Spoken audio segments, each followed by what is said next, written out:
সুপ্রভাত বন্ধুরা, সবাই কেমন আছেন? আশা করি সকলে ভালো, আমিও ভালো। আমি এই যে চলে এসেছি ছাদে। আমি দুটো সরার মধ্যে ধনে ফেলেছিলাম। তো গাছগুলো হয়ে গেছে, ধনে গাছ হয়ে গেছে। একটু জল আজকে দেবো। কাঠবিড়ালি কিছুটাতে খেয়ে নিয়েছে। তো যাই হোক, বেশ ভালোভাবেই হয়ে গেছে। ভাল লাগলো। আর তারপর নেমে এসে রুটি বানালাম। আর আগে ভাত, ডাল, ডিম সেদ্ধ ছেলেকে করে দিয়েছি। এটা রুটি আর বাঁধাকপির তরকারি ভাজা ভাজা করে, আর চা আর গুড়। এটা আমি খাচ্ছি, হাজব্যান্ডের খাওয়া হয়ে গেছে। ঠিক আছে, এই যে গুড়, গুড় দিয়ে একটুখানি খাবো রুটি। তারপর ভাত তো করে ফেলেছি বললাম, ডিম সেদ্ধ, ডাল, ভাত ছেলে খেয়ে গেছে। আর এই যে মাছের মাথা দিয়ে বাঁধাকপি আর চিংড়ি মাছটা করবো একটু পোস্ত বাটা দিয়ে।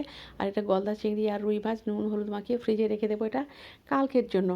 ঠিক আছে, ভালো করে হলুদ আর নুন মাখিয়ে নিলাম। নুন দিইনি, সরি, হলুদ দিয়েছি, দিয়ে ভালো করে মাখিয়ে ফ্রিজে রেখে দেবো কালকের জন্য। এই যে রেখে দিলাম। ঠিক আছে। আর তারপর দেরি হয়ে গেছে অনেক, 3টে বেজে গেছে।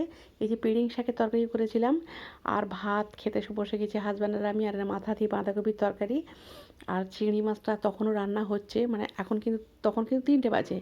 তো যাই হোক, চিংড়ি মাছটা হয়ে গেলেও খেয়ে নেবো। আজকের ব্লগটা এই পর্যন্ত, সবাই খুব ভালো থাকবে।